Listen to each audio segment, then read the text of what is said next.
News ಅವರಿಗೆ ಮತ್ತೊಮ್ಮೆ ಸ್ವಾಗತ. ಅಗ್ಗದ ಮದ್ಯದ ಬಗ್ಗೆ ನಾವು ಮಾತಾಡ್ತಾ ಇದ್ವಿ, ಚೀಪ್ ಲಿಕ್ಕರ್ ಬಗ್ಗೆ ನಾವು ಮಾತಾಡ್ತಾ ಇದ್ವಿ, ಮುಖ್ಯಮಂತ್ರಿಗಳ ಪ್ರಸ್ತಾವನೆ ಬಗ್ಗೆ ಇಲ್ಲಿ ಚರ್ಚೆ ನಡೀತಾ ಇತ್ತು. ಬನ್ನಿ, ಇದಕ್ಕೆ ಸಂಬಂಧಪಟ್ಟ ಹಾಗೆ ಹೊರಟ್ಟಿ ಅವರು ಏನು ಹೇಳ್ತಾರೆ ಕೇಳೋಣ. ಮಾಜಿ ಸಚಿವ JDS ನಾಯಕ ಹೊರಟ್ಟಿ ನಮ್ಮೊಂದಿಗೆ ನೇರ ಸಂಪರ್ಕದಲ್ಲಿದ್ದಾರೆ ಹುಬ್ಳಿ ಸ್ಟುಡಿಯೋದಿಂದ. ಬಸವರಾಜ ಹೊರಟ್ಟಿ ಅವರೇ, ಗಮನಿಸ್ತಾ ಇದ್ದೀರಿ ನೀವು, ಎಲ್ಲೊಂದು ಕಡೆ ಮುಖ್ಯಮಂತ್ರಿಗಳು ಯಾವ ಉದ್ದೇಶ ಇಟ್ಕೊಂಡು ಇಂಥ ಒಂದು ಪ್ರಸ್ತಾವನೆ ಕೊಟ್ಟರೋ ಗೊತ್ತಿಲ್ಲ, ಆದರೆ ಎಲ್ಲೊಂದು ಕಡೆಗೆ ಲಾಭದ ದೃಷ್ಟಿಯಲ್ಲೇ ಮುಖ್ಯಮಂತ್ರಿಗಳು, ಯಾಕಂದರೆ ಈಗ ಅವರೇ ಮಂತ್ರಿಗಳು, ಹಣಕಾಸಿನ ಮಂತ್ರಿಗಳು ಎಲ್ಲದನ್ನು ಕೂಡ ನಿಭಾಯಿಸಬೇಕು. ಬಹುಶಃ ಇದೆಲ್ಲದರ ಉದ್ದೇಶ ಇಟ್ಕೊಂಡೇ ಮುಖ್ಯಮಂತ್ರಿಗಳು ಈ ರೀತಿ ಪ್ರಸ್ತಾವನೆ ಇಟ್ಟರ ಅನ್ನುವಂಥದ್ದು. ನನಗೆ ಅನಿಸ್ತಿದೆ ರಂಗನಾಥ್, ಕುಡುಕರ ಬಗ್ಗೆ ಇಷ್ಟ್ಯಾಕೆ ಸಿದ್ದರಾಮಯ್ಯ ಕಾಳಜಿ ಬರ್ತನೋ ಗೊತ್ತಾಗಲ್ದು. ಕುಡಿಯೋರಿಗೆ ಕುಡಕರು ಎಷ್ಟಾದ್ರೂ ಕುಡಿತಾರ, ಕಾಸ್ಟ್ಲಿ ಆದ್ರೂ ಕುಡಿತಾರೋ, ಸೊಯ್ ಆದ್ರೂ ಕುಡಿತಾರೋ. ಎಷ್ಟು ಕಾಸ್ಟ್ಲಿ ಆಗದಷ್ಟು ಒಳ್ಳೇದು. ಇದನ್ನ ಸೊಯ್ ಮಾಡಬಾರ್ದು. ಇದನ್ನ ಬೆಲೆ ಕಡಿಮೆ ಮಾಡಿ ಇನ್ನಷ್ಟು ಕುಡುಕನ್ ಜಾಸ್ತಿ ಮಾಡಿ ಉದ್ಯೋಗ ಇಲ್ದ ಕುಡಿದು ಬಿದ್ದು ರೋಡ್ನಾಗ ಬೀಳುವಂಥ ವ್ಯವಸ್ಥೆ ಆಗ್ತಿದೆ ಒಂದು. ಅದಕ್ಕೆ ಎಷ್ಟು ನೀವು ಕಾಸ್ಟ್ಲಿ ಹಾಕೋದು ಅಷ್ಟು ಒಳ್ಳೇದಿದು. ಯಾರು ಬಡವ್ರದಾರ? ನಾನು ರಂಗನಾಥ್ ಅವರು ಆನೆ ಟೈಮ್ ಮಾತ್ರ ನಮ್ಮೆಲ್ಲ ಮಾಲೀಕ ಗುತ್ತಿದಾರ ಮಾತಾಡಿದ್ರು, ಬಡವ್ರದಾರ ಅಂತ. ಎಲ್ಲಿದಾರ ನಮ್ಮ ರಾಜ್ಯದ ಬಡವರು? ಯಾರ ನಿಮ್ಗೊಬ್ರು ಕೂಲಿ ಸಿಗ್ತಾರೆ ನೋಡಿ ನಿಮ್ಗೆ? ಯಾರೀಗ ಪುಕ್ಕಟ ಅಕ್ಕಿ ಕೊಡ್ತಾರೆ, ಅದೊಂದು ಸೆರೆ ಒಂದು ಪುಕ್ಕಟ್ ಕೊಟ್ಬಿಟ್ರೆ ಮುಗಿದೋತು. ₹1 1 ಲೀಟ್ರ್ ಸೆರೆ ಮಾರಿದ್ರೆ ಇನ್ನೂ ಒಳ್ಳೇದಾಗತ್ತೆ. ಕಾಂಗ್ರೆಸ್ ಸರ್ಕಾರಕ್ಕೆ ಒಳ್ಳೆ ಹೆಸರು ಬರ್ತೈತಿ. ಅದಕ್ಕೆ ನಾಯಣಂತೀನಿ, ಕುಡಿಯೋರಿಗೆ ಯಾವಾಗಲಾದರೂ ಇಂಥ ಕನ್ಸೆಷನ್ ಕೊಡುವಂಥದ್ದು ಮಾಡಬಾರ್ದು. ಇದು ನನ್ನ ಸ್ಪಷ್ಟವಾದಂಥ ಖಚಿತವಾದಂಥ ಅಭಿಪ್ರಾಯ. ಸಿದ್ದರಾಮಯ್ಯ ಅವರು ಫೈನಾನ್ಸ್ ಮಿನಿಸ್ಟರ್ ಇದ್ರು, ನಾನು ಸಣ್ಣ ಉಳಿತಾಯ ಖಾತೆ ಮಂತ್ರಿ ಇದ್ದೆ. ಲಾಟ್ರಿ ನಿಷೇಧ ಮಾಡಬೇಕು, ಸರಾಯಿ ನಿಷೇಧ ಮಾಡಬೇಕಂತ ಚರ್ಚೆ ನಡೆದಾಗ ಲಾಟ್ರಿ ನಿಷೇಧ ಮಾಡೋಕೆ ಒಪ್ಪಿದ್ರು, ಸರಾಯಿ ನಿಷೇಧ ಮಾಡೋಕೆ ಒಪ್ಪಲಿಲ್ಲ. ಕಡೆ ಕುಮಾರಸ್ವಾಮಿ ಅವರು ಮುಖ್ಯಮಂತ್ರಿ ಇದ್ದಾಗ ಆ ಪ್ರಪೋಸಲ್ ತಂದು ನಾವು ಸರಾಯಿ ನಿಷೇಧ ಮಾಡುವಂಥ ಕೆಲಸವನ್ನು ಮಾಡಿದ್ವಿ. ಅದಕ್ಕೆ ನಾ ಹೇಳ್ತೀನಿ, ಮುಖ್ಯಮಂತ್ರಿಗಳಿಗೆ ಹೊಸ ಹುರುಪಿನಾಗ ಏನು ಬೇಕಾದ ಹೇಳುವಂಥ ಸರಿ ಅಲ್ಲ, ಸ್ವಲ್ಪ ಸ್ಪೀಡ್ ಕಡಿಮೆ ಮಾಡ್ಬೇಕಂತ ಅವತ್ತು ಹೇಳಿದ್ವಿ ನಾವು. ಈ ಸರಾಯಿಯನ್ನು ಕಡಿಮೆ ಬೆಲೆಗೆ ಮಾರೋದ್ರಿಂದ ರಾಜ್ಯದ ಜನರನ್ನು ಹಾಳು ಮಾಡ್ತಾರೆ. ಯಾರಾದರೂ ಹಾಳಾಗಲಿ, ನಮ್ಗೆ ಇನ್ಕಮ್ ಬರಲಿ ಅನ್ನುವಂಥ ಭಾವನೆ ಇದ್ರೆ ಮಾಡಲಿ. ಬಟ್ ಸರಾಯಿ ಏನಂದ್ರೆ ಸೋಯಿ ಮಾಡಿ ಜನರಿಗೆ ಕುಡಕ್ಕೆ ಹೆತ್ತನ ಮಾಡೋದು ಸರಿಯಲ್ಲ ಅನ್ನೋದನ್ನ ಸ್ಪಷ್ಟವಾಗಿ ಹೇಳಲಿಕ್ಕೆ ಇಷ್ಟಪಡ್ತೀನಿ ನಾನು. ಎಸ್ ಸರ್, ಮತ್ತಷ್ಟು ನಿಮ್ಮ ಜೊತೆ ಚರ್ಚೆ ಮಾಡ್ತೀನಿ. ಗೋಮಸೂದನ್, ಬಹುಶಃ ಇದಕ್ಕೂ ಸಂಬಂಧ ಇಲ್ಲದಿದ್ರು ಒಂದು ಎಕ್ಸಾಂಪಲ್ ಕೊಡಲೇಬೇಕು. ಈ ಬಹಳ ಚಳಿ ಪ್ರದೇಶಗಳಿರ್ತಾವಲ್ಲ ಮಿಲ್ಟ್ರಿನಲ್ಲಿ, ಅಲ್ಲಿ ಎಣ್ಣೆ ಕುಡಿಸ್ತಾರೆ, ಅಂದರೆ ದೇಹ ಬೆಚ್ಚಗಿರಲಿ ಅಂತೇಳಿ ಅಂತ. ನೋಡಿ ಎಂಥ ಒಂದು ಸ್ಥಿತಿ ನಮ್ಮ ಸೈನಿಕರದ್ದು ಅಂತಂದರೆ, ಸಾಮಾನ್ಯ ಸೈನಿಕರ ಕಥೆ ಹೇಳ್ತಿರೋದು ನಾನು. ಅಲ್ಲಿ ಸಿಗೋಷ್ಟು ದಿವಸ ಎಣ್ಣೆ ಕುಡಿದು ಬಂದಿರುವಂಥವ್ರು ವಾಪಸ್ ಬಂದಾದಮೇಲೆ ಇಲ್ಲಿ ಕಂಟಿನ್ಯೂ ಮಾಡ್ತಾರದನ್ನ ಅಂತ. ಅದು ಶೀತ ಪ್ರದೇಶವೋ, ಅದು ಬಿಸಿಲು ಪ್ರದೇಶವೋ, ಅಂದರೆ ನೀವು ಹೆಂಗೆ ದೇಹವನ್ನು ಒಗ್ಗಿಸ್ಕೊಳ್ತಾ ಹೋಗ್ತೀರಾ ಹಂಗಾಗತ್ತೆ ಅಂತ. ಅಂದರೆ ನೀವು ಈಗ ಚೀಪ್ ರೇಟಲ್ಲಿ ಮದ್ಯ ಕೊಡ್ತಾ ಹೋಗಿ ಎಲ್ಲರೂ ಕುಡಿತಾ ಶುರು ಮಾಡ್ತಾರೆ. ನೆಕ್ಸ್ಟ್ ಯಾವುದೋ ನಿಮ್ಮ ಸರ್ಕಾರನೂ ಯಾವ ಸರ್ಕಾರನ ಬರುತ್ತೆ, ಬಂದಂಥವ್ರು ಏನು ಮಾಡ್ತಾರೆ ಗೊತ್ತಾ, ದಿಢೀರ್ನ ಅದನ್ನು ಜಾಸ್ತಿ ಮಾಡ್ತಾರೆ. ಆ ಸಂದರ್ಭದಲ್ಲಿ ಏನಾದ್ರು ಮನೆ ಮಠ ಮಾಡ್ಕೋಬೇಕು ಅವರು ಅಂತ. ಇಲ್ಲ, ಆದರೆ ನಾನು ಒಂದು ಹೇಳ್ತಾ ಇರೋದು, ಚಳಿ ಪ್ರದೇಶದಲ್ಲಿ ಇರುವಂಥವ್ರು ಕುಡಿತಾರೆ ಆ ಥರದ್ದು ನನಗೇನು ಅನಿಸೋದಿಲ್ಲ. ಹಾಗೆ ನೋಡಿದ್ರೆ ನಾನು ಸ್ವತಃ ಪಂಜಾಬ್ನಲ್ಲಿ 2 ವರ್ಷ ಇದ್ದೆ. ಪಂಜಾಬ್ನಲ್ಲಿ ಜಲಂಧರ್ ನಾನಿದ್ದಾಗ 0 ಡಿಗ್ರಿಗೆ ಆದಂಪುರ್ ಅಲ್ಲಿ ಹೋಗ್ತಾ ಇದ್ದದ್ದು ನಾನು ಕಂಡಿದ್ದೇನೆ.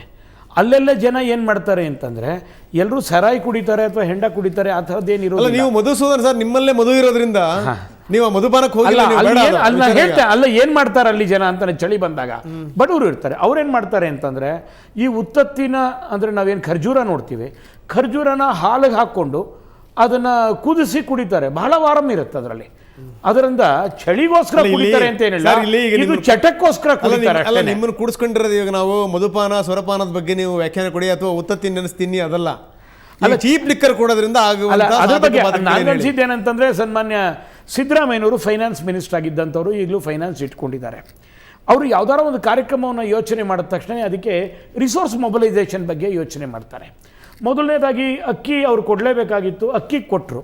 ಅಕ್ಕಿ ಕೊಡ್ತಿದ್ದಾಗೆ ಇದಕ್ಕೆ ಬಹಳ ದೊಡ್ಡ ಪ್ರಮಾಣದಲ್ಲಿ ಸರ್ಕಾರದ ಎಕ್ಸ್ಚೇಕರಿಂದ ಹಣ ಹೋಗುತ್ತೆ. ಅದಕ್ಕೆ ರಿಸೋರ್ಸ್ ಮೊಬಿಲೈಸೇಷನ್ ಏನು ಅಂತಂತಂದರೆ ಚೀಪ್ ಮದ್ಯವನ್ನು ಕೊಡೋದು ಅಂತ ಹೇಳಿ. ಈ ಚೀಪ್ ಮದ್ಯವನ್ನು ಕೊಡ್ತು ಅಂದರೆ ಅದೇ ಬಡವರು ಅವರು ಮನೆಗೆ ತೆಗೆದುಕೊಂಡು ಹೋಗುವಂಥ ಅನ್ನೋದನ್ನು ಆ ₹50 ₹100 ಕುಡಿತಾರೆ. ಆ ₹100 ಕುಡಿಯುವಂಥದ್ರಲ್ಲಿ ಒಂದು ₹30-40 ಸರ್ಕಾರಕ್ಕೆ ಆದಾಯ ಬರುತ್ತೆ. ಮತ್ತು ಅದೇ ಆದಾಯದ ದುಡ್ಡನ್ನ ತೆಗೆದುಕೊಂಡು ಅವ್ರಿಗೆ ನಾವು ಅಕ್ಕಿಯನ್ನು ಕೊಡ್ಬೋದು ಅಂತೇಳಿ. ಬಹುಶಃ ಈ ಥರದ್ದು ಏನಾರ ರಿಸೋರ್ಸ್ ಮೊಬಿಲೈಸೇಷನ್ ಬಗ್ಗೆ ಸಿದ್ದರಾಮಯ್ಯನವರು ಯೋಚನೆ ಮಾಡಿದರೆ ಇದು ಅತ್ಯಂತ ದುರ್ದೈವದ ಸಂಗತಿ. ಯಾರಿಗೋ ಒಬ್ಬರಿಗೆ ಟಾನಿಕ್ ಕೊಡಬೇಕು ಅಂತಂತಂದರೆ ಅವನ ದೇಹದಲ್ಲೇ ಇರುವಂಥ ರಕ್ತವನ್ನು ತೆಗೆದುಬಿಟ್ಟು ಅದಕ್ಕೆ ನಾವು ಟಾನಿಕ್ ಕೊಡ್ತೀವಿ ಅಂತಂತಂದರೆ ಅದು ಸರಿಯಾದಂಥ ಒಂದು ತೀರ್ಮಾನ ಆಗ್ಲಿಕ್ಕೆ ಆಗೋದಿಲ್ಲ. ಅದು ಇಲ್ಲ. ಈಗ ನೋಡಿ, ಈಗ ಗುಜರಾತ್ನಲ್ಲಿ ಇವತ್ತು 100% ಪ್ರೊಹಿಬಿಷನ್ ಇದೆ. ಅಂದರೆ ಅದರಲ್ಲಿ ಮ್ಯಾನುಫ್ಯಾಕ್ಚರು, ಸೇಲು ಮತ್ತು ಕನ್ಸಂಪ್ಷನ್ ಇದು 3 ಕೂಡ ಸಂಪೂರ್ಣವಾಗಿ ನಿಷೇಧ ಇರುವಂಥ ಒಂದು ರಾಜ್ಯ. ನೀವು ತಕ್ಷಣ ಏನು ಅನ್ಬೋದು ಅಂತಂದರೆ ಗುಜರಾತ್ ಮಾಡೆಲ್ ಎಲ್ಲದಕ್ಕೂ ಒಪ್ಪಿತ ಅಲ್ಲ ಅಂತ. ಈಗ ಕಾಂಗ್ರೆಸ್ ಅಧಿಕಾರದಲ್ಲಿರುವಂತಹ ಕಾಂಗ್ರೆಸ್ ಆಳ್ವಿಕೆ ಇರುವಂತಹ ರಾಜ್ಯಗಳಲ್ಲೂ ಕೂಡ ಪ್ರೊಹಿಬಿಷನ್ ಇದೆ, 100% ಪ್ರೊಹಿಬಿಷನ್ ಇದೆ. ಉದಾಹರಣೆಗೆ ಮಣಿಪುರದಲ್ಲಿ, ಮಿಜೋರಾಂದಲ್ಲಿ ಮತ್ತು ನಾಗಾಲ್ಯಾಂಡಲ್ಲಿ. ಗುಜರಾತ್ನ ಜೊತೆಗೆ ಈ 3 ರಾಜ್ಯಗಳಲ್ಲೂ ಕೂಡ ನಿಮಗೆ ಸರಾಯಿ ತಯಾರಿಕೆ, ಮಾರಾಟ ಮತ್ತು ಸೇವನೆ, ಇದು 3 ಕೂಡ ಸಂಪೂರ್ಣವಾಗಿ ನಿಷೇಧ ಇರುವಂಥ, ಪಾನ ನಿಷೇಧ ಇರುವಂಥ ರಾಜ್ಯಗಳಿದು. ಗುಜರಾತ್ನಲ್ಲಿ ಬರೀ ಬಿಜೆಪಿ ಸರ್ಕಾರ ಅದಕ್ಕೆ ಮುಂಚಿನಿಂದನೂ ಇತ್ತು. ಕಾಂಗ್ರೆಸ್ನವ್ರ ಸರ್ಕಾರದಲ್ಲಿದ್ದಾಗ, ಚಿಮನ್ಭಾಯ್ ಪಟೇಲ್ ಸರ್ಕಾರ ಇದ್ದಾಗಲಿಂದನೂ ಸಹ ಇದೆ. ಗುಜರಾತ್ಗೆ ಒಂದು ಟ್ರೆಡಿಷನ್ ಬಂದಿದ್ದ ಕಾರಣ ಏನಂತಂದ್ರೆ, ಗಾಂಧೀಜಿ ಅವರ ಮೂವ್ಮೆಂಟ್ ಪ್ರಾರಂಭವಾಗಿದ್ದೆ ಅಲ್ಲಿಂದ ಇರುವಂಥದ್ದು. ಸಬರಮತಿ ಆಶ್ರಮ ಇರೋದೇ ಅಹಮದಾಬಾದ್ನಲ್ಲಿ. ಆ ಕಾರಣಕ್ಕೋಸ್ಕರವಾಗಿ ಆ ರೀತಿ ಮಾಡ್ಕೊಂಡು ಬಂದಿದ್ದಾರೆ. ನಾನು ಚುನಾವಣೆ ಸಮಯದಲ್ಲಿ ಗುಜರಾತ್ ಪ್ರವಾಸ ಮಾಡ್ಕೊಂಡು ಬಂದೆ. ಅಲ್ಲಿ ಹೊರಗಡೆ ಹೋಗುವಂಥ ಟ್ರಾವೆಲರ್ಸೂ ಸಹ ಬಹಳ ಕಷ್ಟಪಡ್ತಾರೆ ಅಲ್ಲಿ ಎಲ್ಲಿ ಅಂತ ಹುಡುಕೊಂಡು ಹೋಗೋದಕ್ಕೆ. ಅದಕ್ಕೋಸ್ಕರ ಏನು ಮಾಡ್ತಾರೆ ಅಂತಂತಂದರೆ, ಆ ಗುಜರಾತ್ಗೆ ಹತ್ತಿರದಲ್ಲೇ ಸೇರಿದಂಥದ್ದು ನಮ್ಮದೊಂದು ಕೇಂದ್ರಾಡಳಿತ ಪ್ರದೇಶ ಇದೆ, ಅಲ್ಲಿಗೆ ಹೋಗಿ ಕುಡ್ಕೊಂಡು ಬರ್ತಾರೆ ಅವರು. ಇಲ್ಲ ಮಸೂದನ್, ಪ್ರಾಯಶಃ ನೀವು ಲೇಟಾಗಿ ನಮ್ಮ ಡಿಸ್ಕಷನಿಗೆ ಬಂದರೆ, ಅದಕ್ಕಿಂತ ಪೂರ್ವದಲ್ಲಿ ನಾವು ಒಂದಷ್ಟು ಅಂಕಿಅಂಶಗಳನ್ನು ತೋರಿಸಿದ್ವಿ. ಏನಂತಂದರೆ, ರಾಜ್ಯದಲ್ಲಿ ಸರಾಯಿ ನಿಷೇಧ ಜಾರಿಗೆ ಬಂದ ನಂತರವೂ ಕೂಡ ಮದ್ಯ ಮಾರಾಟದಿಂದ ರಾಜ್ಯ ಸರ್ಕಾರದ ಬೊಕ್ಕಸಕ್ಕೆ ಆದಾಯ ಪ್ರತಿ ವರ್ಷವೂ ಜಾಸ್ತಿ ಆಗ್ತಾ ಇದೆ, ಕಡಿಮೆ ಆಗಿಲ್ಲ ಅಂತ. ಅಂದರೆ ಇದು ಏನು ಹಣಕಾಸಿನ ದೃಷ್ಟಿಯನ್ನೇ ಗಮನದಲ್ಲಿ ಇಟ್ಕೊಂಡು ಮಾಡಿದಂಥದ್ದಲ್ಲ. ಸರಾಯಿ ನಿಷೇಧ ತಂದ ನಂತರನೂ ಕೂಡ ಪ್ರತಿ ವರ್ಷವೂ ಜಾಸ್ತಿ ಆಗ್ತಾ ಇದೆ. ಉದಾಹರಣೆ ಒಂದೇ ಮಾತನ್ನು ಹೇಳಬೇಕು ಅಂತಂದರೆ, 2009 ಮತ್ತು 10ರಲ್ಲಿ ನಮ್ಮದು 7,000 ಕೋಟಿ ಇತ್ತು. ಈ ವರ್ಷ ಅಂದರೆ 2012 ಮತ್ತು 13ರಲ್ಲಿ 11,000 ಕೋಟಿ ಆಗಿದೆ ಅಂತ. ಅಂದ್ರೆ ಇದು ವರ್ಷದಿಂದ ವರ್ಷಕ್ಕೆ ಒಂದು ಕಾರಣ ಏನಂದ್ರೆ, ನಮ್ಮ ದೇಶದಲ್ಲಿ, ನಮ್ಮ ರಾಜ್ಯದಲ್ಲಿ, ಬೇರೆ ಎಲ್ಲ ಕಡೆನೂ ನಾವು ಕಂಡಂಗೆ ಪರ್ ಕ್ಯಾಪಿಟಾ ಇನ್ಕಮ್ ಜಾಸ್ತಿ ಆಗ್ತಾ ಇದೆ. ಇನ್ಕಮ್ ಜಾಸ್ತಿ ಆದಾಗ ಏನಾಗುತ್ತೆ ಅಂತಂದ್ರೆ, ಆ ವರ್ಗದ ಜನ ಕುಡಿಯುವಂಥವ್ರು ಯಾರಿದ್ದಾರೆ ಅವರು ಹೆಚ್ಚು ಕುಡಿತಾರೆ.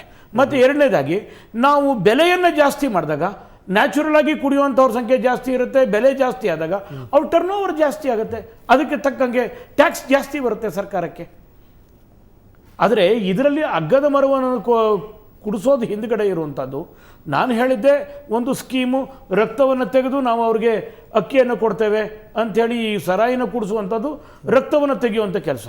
ಆಮೇಲೆ ನಾವು ಅವ್ರಿಗೆ ಚೀಪಾಗಿ ಅಕ್ಕಿಯನ್ನು ಕೊಡ್ತೇವೆ. ರಕ್ತವನ್ನು ತೆಗೆದು ಅಕ್ಕಿಯನ್ನು ಕೊಡುವಂಥದ್ದು ಇದು ಒಳ್ಳೆಯಂಥ ಲಕ್ಷಣ ಅಲ್ಲ, ಆರೋಗ್ಯ ಹಾಳಾಗುತ್ತೆ ಅಂತ ನಾನು ಹೇಳ್ತಾ ಇರೋದು. ಒಮ್ಮೆ ನಾವು ಕುಡುಕರಿಗೆ ಚೀಪಾಗಿ ಕೊಡ್ತು ಅಂತಂದ್ರೆ, ಕಾಸ್ಟ್ಲಿ ಇದ್ರೆ 1 ಬಾಟ್ಲು ಕುಡಿಯುವಂತವನು 4 ಬಾಟ್ಲು ಕುಡ್ಕೊಂಡು ಹೋಗ್ತಾರೆ. ಆದಾಯದ ದೃಷ್ಟಿಯಿಂದ ಇದು ಖಂಡಿತ ಏರಿಕೆ ಇರುತ್ತೆ, ಆದರೆ ವೆಚ್ಚದ ದೃಷ್ಟಿ ನೋಡಿ, ನೀವು ಕುಡಿದವನು ಎಷ್ಟೋ 50 ರೂಪಾಯಿ 15 ರೂಪಾಯಿ ಕುಡಿದ ಮೇಲೆ ಅವನು ವೈದ್ಯಕೀಯ ಚಿಕಿತ್ಸೆಗಾಗಿ ಎಷ್ಟು ಖರ್ಚು ಮಾಡ್ತಾನೆ, ಯಾರ ಕಡೆಯಿಂದ ಖರ್ಚು ಮಾಡ್ತಾನೆ, ಮಕ್ಕಳ ಶಿಕ್ಷಣಕ್ಕೆ ಬೇಕಾದಂತಹ ಖರ್ಚು ಎಷ್ಟು ಮಾಡ್ತಾನೆ, ಕುಟುಂಬದ ನಿರ್ವಹಣೆಗೆ ಬೇಕಾದಂತಹ ಖರ್ಚು ಎಷ್ಟು ಮಾಡ್ತಾನೆ, ಮತ್ತು ಅವನಲ್ಲಿರುವಂತಹ ಕೆಲಸ ಮಾಡೋ ಸಾಮರ್ಥ್ಯ ಕುಂದಿದಾಗ ಅದನ್ನು ಮುಂದುವರ್ಸ್ಕೊಂಡು ಹೋಗೋದನ್ನು ಹೇಗೆ, ಇವುಗಳ ಬಗ್ಗೆ ಕೂಡ ನೋಡಬೇಕಾಗುತ್ತೆ. ಮತ್ತು ನೀವು ಮಾನಸಿಕ ಆರೋಗ್ಯ, ಶರೀರದ ಆರೋಗ್ಯ ಎರಡೂ ಒಟ್ಟಿಗೆ ಕೆಡೋದಲ್ಲದೆ ಸಮಾಜದ ಸ್ವಾಸ್ಥ್ಯ ಕೂಡ ಕೆಡುತ್ತೆ. ಅದರಿಂದನೇ ಇದು ದೊಡ್ಡ ಸಮಸ್ಯೆ. ನೀವು ಎಷ್ಟೇ ಕಡಿಮೆ ಪ್ರಮಾಣದಲ್ಲಿ ಬಿಟ್ಟಿ ಕೊಟ್ಟರೂ ಕೂಡ ಬಹುಶಃ ಇದರಿಂದ ಆಗುವಂತಹ ಅಡ್ಡ ಪರಿಣಾಮಗಳನ್ನು ತಡೆ ಹಿಡಿಯಕ್ಕೆ ಸಾಧ್ಯನೇ ಇಲ್ಲ. ಹೆಚ್ಚಾಗಿ ಕ್ರಿಮಿನಲ್ ಆಕ್ಟಿವಿಟಿ ಜಾಸ್ತಿ ಆಗಿದೆ. Okay, fine. ಮತ್ತಷ್ಟು ಚರ್ಚೆ ಮಾಡ್ತೀನಿ ನಾನು. ಸೊ ಇನ್ನಷ್ಟು ಮಾತಾಡೋಣ. ಅದಕ್ಕಿಂತ ಮೊದಲು ಮತ್ತೊಮ್ಮೆ ಸ್ಮಾಲ್ ಬ್ರೇಕ್.